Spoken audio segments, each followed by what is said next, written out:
Los barcos de Estados Unidos, los destructores, los aviones han llegado a las puertas del Golfo Pérsico. Hay movimiento en todo Oriente Medio y en el mundo una ola de noticias hacia la confrontación militar. Parecería que todos están listos para una guerra contra Irán. Ante toda esta ola de información, el líder de Irán ha salido a decir que no habrá guerra, que Irán no quiere guerra, que Estados Unidos tampoco quiere guerra, que Irán no caerá en la trampa y que más bien Estados Unidos caerá nuevamente en la trampa, la misma que aplicó desde la era de George Bush. No obstante, las Fuerzas Armadas de Irán se reportan listas para un ataque de Estados Unidos y Estados Unidos sigue haciendo movimientos extraños. Soy Roberto Lamadrid y desde aquí, desde Oriente Medio, informamos de lo que pasa detrás de la razón.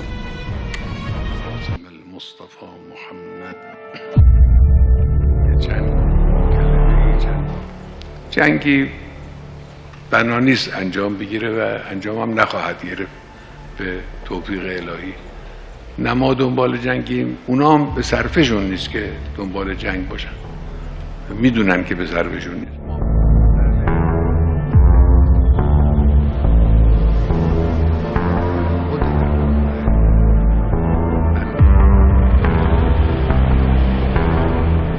Having said that, all options are on the table. The world now faces a grave threat from the radical regime in Iran.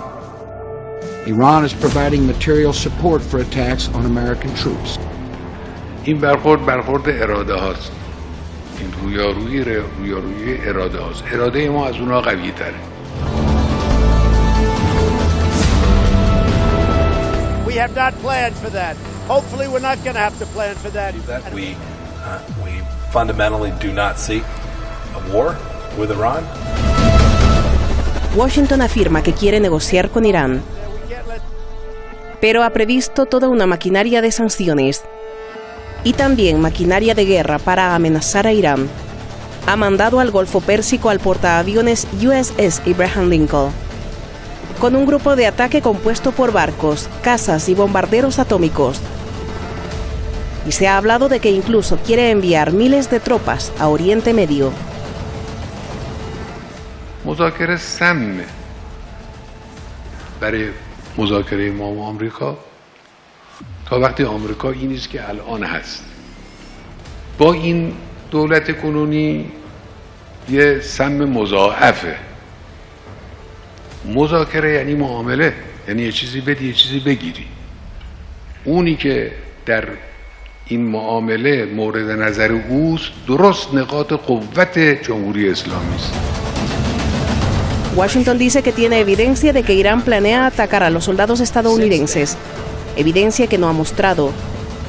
Desde el Senado hasta la gente común exigen una explicación de la actitud bélica de Donald Trump. Mr. President, this behavior is unacceptable. By refusing to provide members of Congress with critical information, this administration is blatantly disregarding the fundamental governing structures of the United States as outlined in our Constitution. America is sending its Navy to launch a potential strike in Iran because America says Iran is moving their weapons in America's direction. I must say, though, I do feel a little bit bad for Iran. Yeah, because every direction is in America's direction. Think about it. America has bases in all these neighboring nations, so no matter where you drive your missiles, you're threatening America.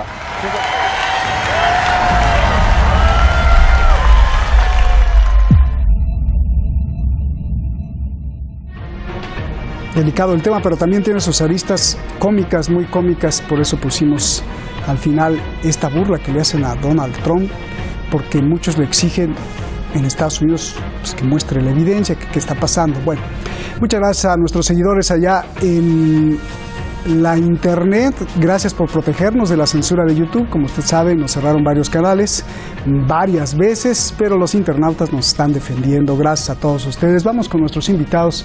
Vámonos a España. Allá está Adrián Celaya, presidente de ECAI Center en Durango. Muchísimas gracias.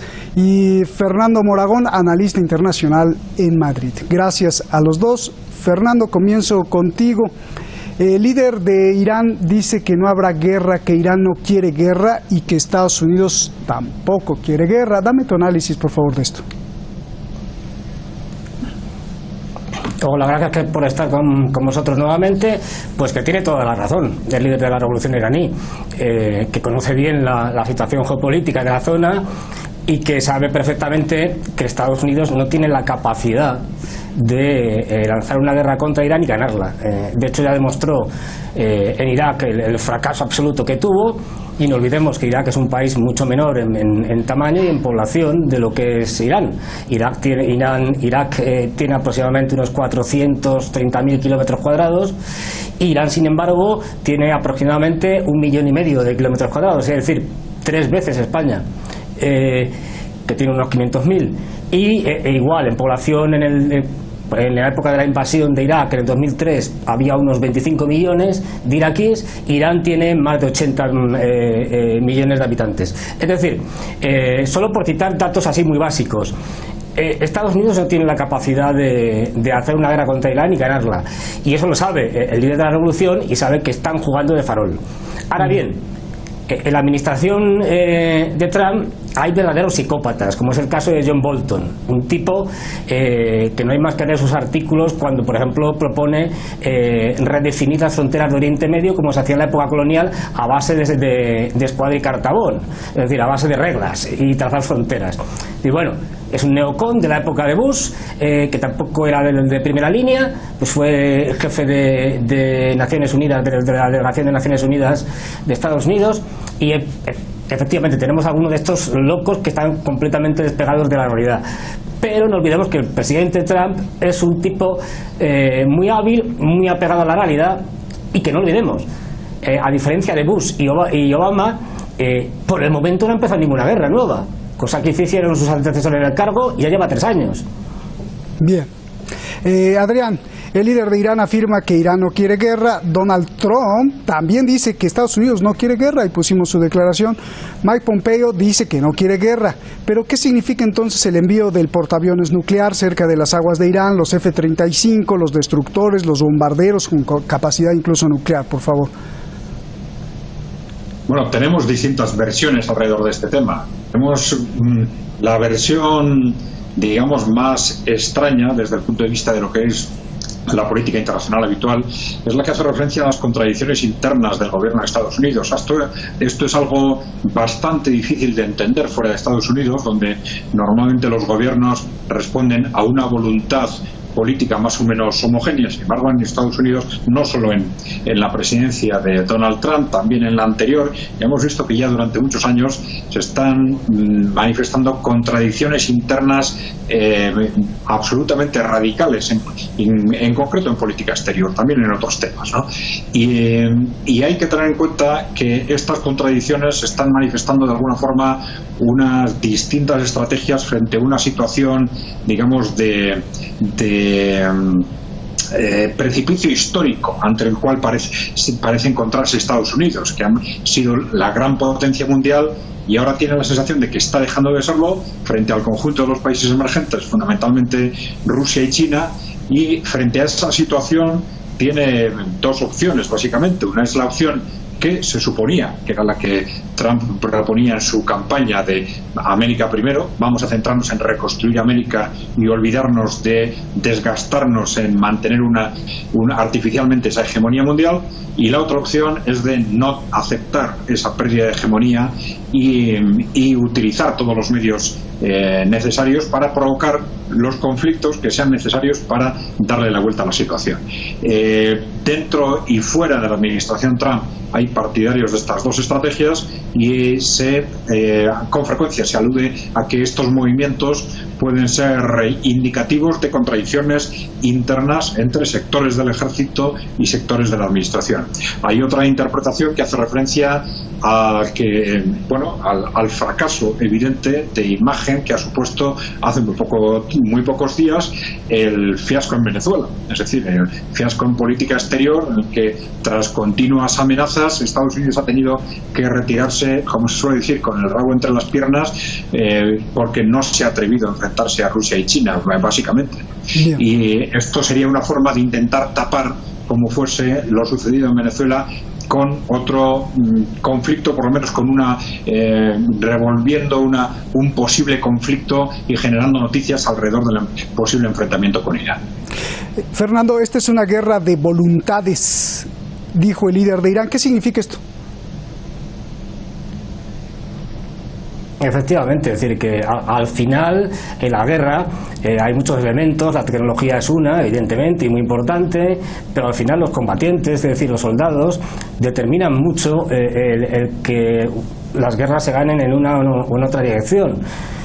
Es decir, la voluntad de luchar. Los afganos, por evitar un conflicto en el que Estados Unidos ha batido el récord y lleva ya prácticamente cerca de 18 años en su guerra más larga, dicen una frase con referencia a los americanos, que es que los americanos tienen relojes, pero ellos tienen el tiempo, o dominan el tiempo. Es decir, si matan a mi padre, pues seguirá luchando mi hijo, si matan a mi hijo, seguirá luchando mi nieto, nos podemos tirar un siglo así, terminaremos ganando.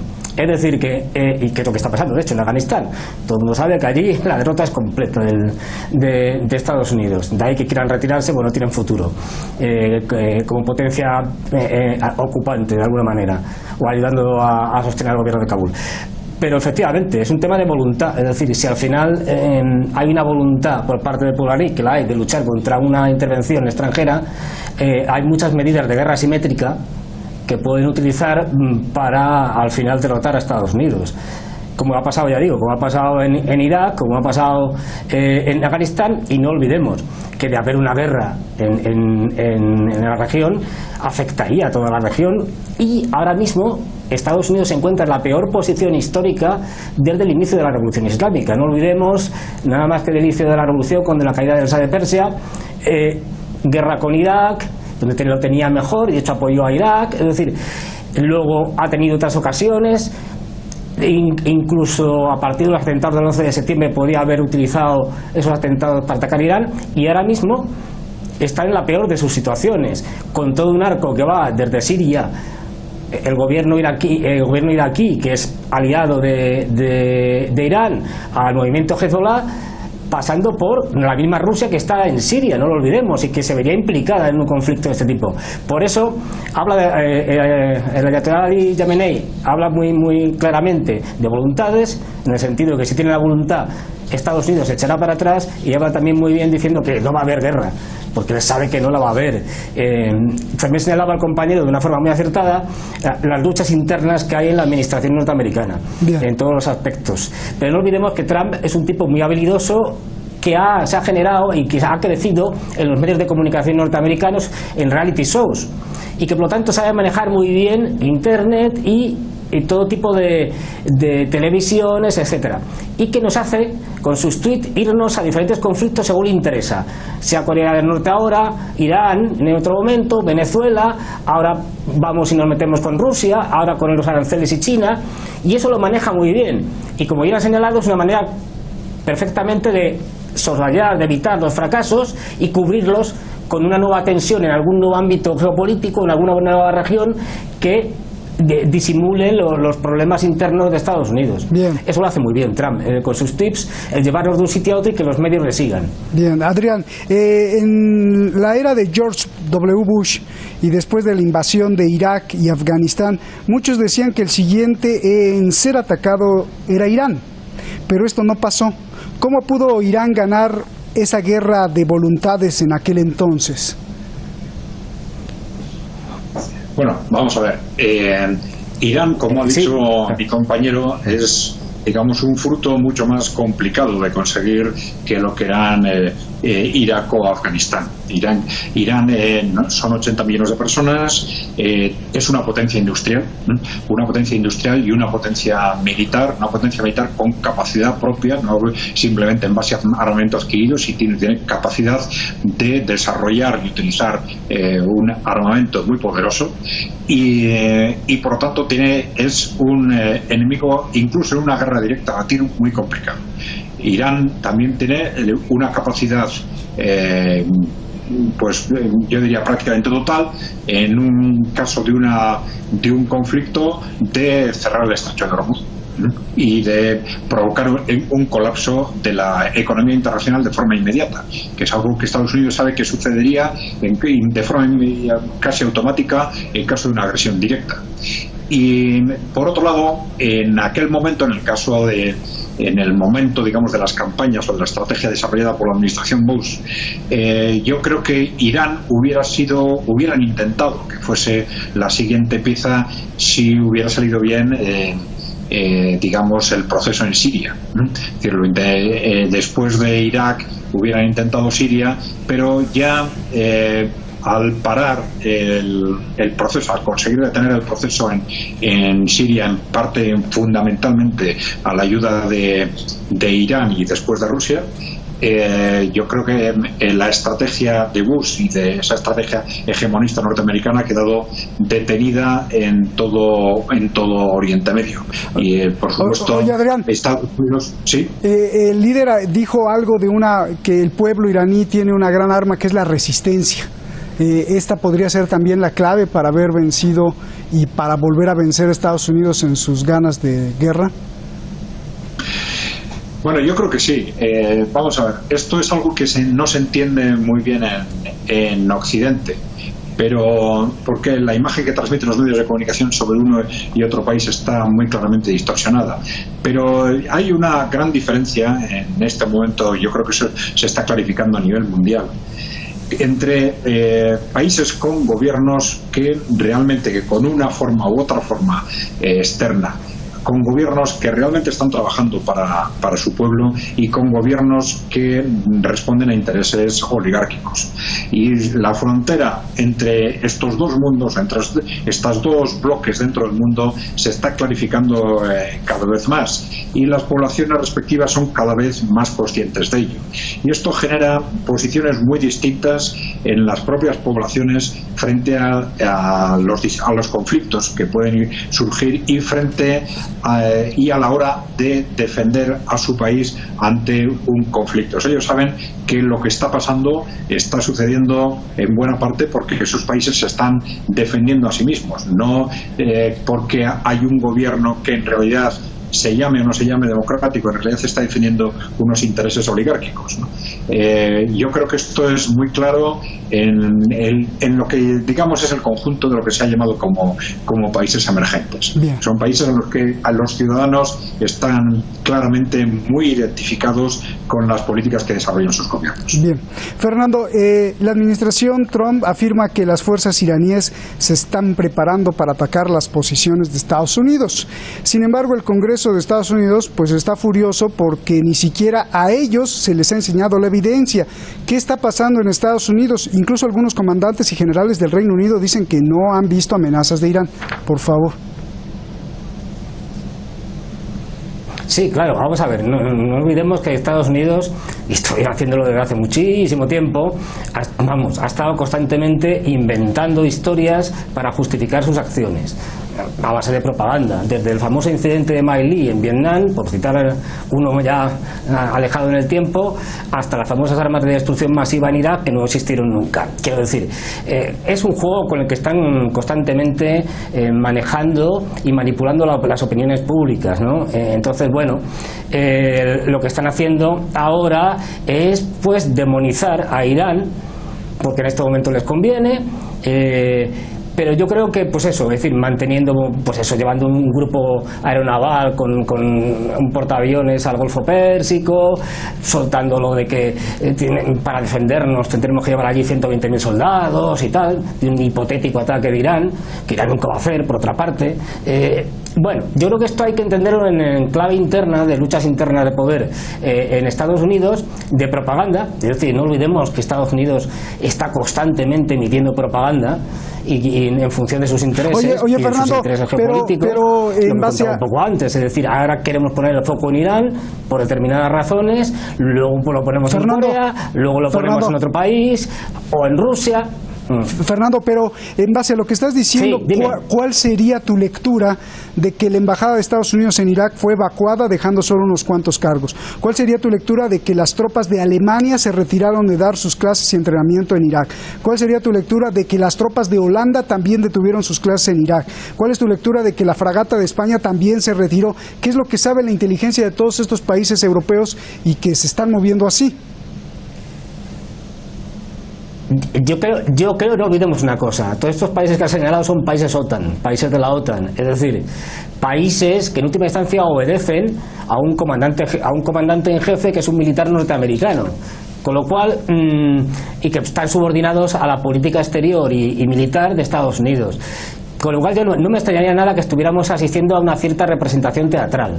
Es decir, retiramos la gente, creamos un escenario de tensión, damos la sensación de que va a pasar algo, que es una forma de presión también, es una forma de presionar a las propias opiniones públicas de Occidente. No olvidemos que si quieres justificar una acción como la que está haciendo, que es la verdaderamente importante, como la que está haciendo Estados Unidos en Irán, que es el intentar el colapso económico a través de las sanciones, o a través de la financiación de grupos terroristas que actúan junto a la frontera en Pakistán, en la zona de Sistán-Baluchistán, o otros grupos como los mujahidines del pueblo. Es decir, si realmente, que eso es lo que está haciendo, eso es lo fundamental, lo que está intentando, estrangular la economía iraní, lo que hace es poner el foco en otra cosa, es decir, que en este caso una hipotética guerra con Irán, que yo creo que no se va a producir. ¿Por qué? Porque realmente lo importante es lo que no cuenta, o sobre lo que no pone el foco, que es esas acciones económicas. Bien, gracias Fernando.